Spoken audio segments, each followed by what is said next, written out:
pernak-pernik surga.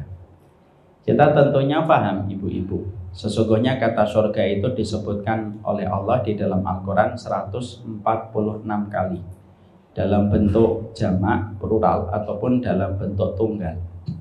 Penyebutan sebuah kata sampai disebutkan hingga ratusan kali, 146 kali di dalam Al-Quran, tentunya memberikan kepada kita banyak pelajaran.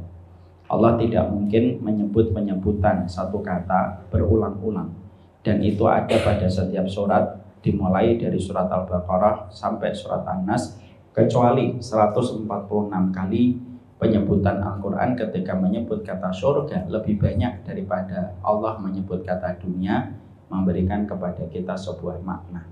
Makna ini yang kita harus hadirkan, karena sesungguhnya surga itu merupakan harapan dan cita-cita terbesar pada kehidupan kita.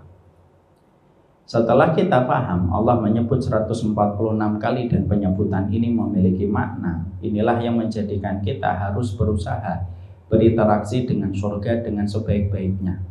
Karena ketika kita salah memiliki persepsi ketika menempatkan surga, itu berakibat fatal dalam kehidupan kita. Contoh, orang tidak terlalu senang dan tidak terlalu beriman dengan surga, menjadikan dia tidak punya keinginan kuat untuk mendapatkan surga.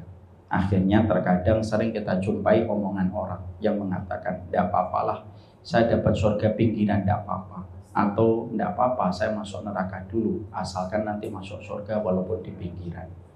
Ini perkataan yang tampaknya lucu, tetapi tidak lucu sama sekali di hadapan syariat. Karena pada dasarnya tidaklah keluar kata-kata itu kecuali karena kebutuhan mereka tentang surga. Dan sesungguhnya kebutuhan manusia tentang surga, makna yang ada pada surga, maka mengakibatkan berantakan kita mengatur kurikulum di dalam kehidupan kita. Dan kita tidak tahu apa yang harus dikerjakan kalau kita salah di dalam mengikat makna ketika membicarakan tentang surga. Karena sesungguhnya surga itu hak setiap orang yang beriman, selama mereka memiliki keinginan yang kuat untuk mendapatkan surganya Allah.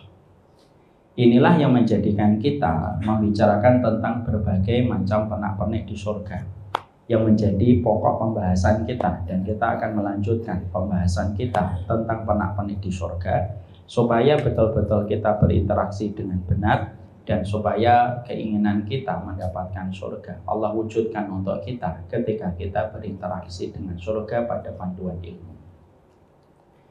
Kemarin kita sudah membahas, ada berapa kemarin? Ada 4 ya kalau sudah kita bahas.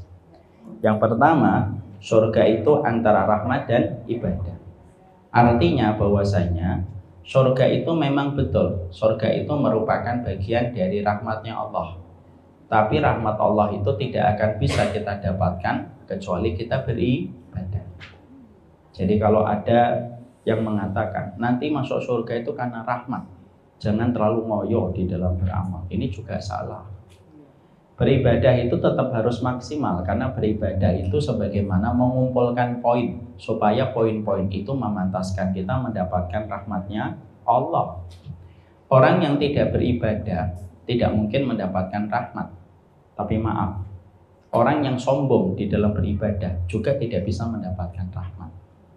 Dua-duanya tidak dapat rahmat. Jadi ada 2 titik ekstrim ketika kita memahami bahwasanya surga itu terletak antara ibadah dan rahmat. Kita tetap beribadah, tapi jangan sombong di balik ibadah yang kamu lakukan. Karena yang memasukkan kita ke surga bukan ibadah kita, karena rahmatnya Allah. Tetapi rahmatnya Allah tidak akan bisa kita dapatkan kecuali kita beribadah.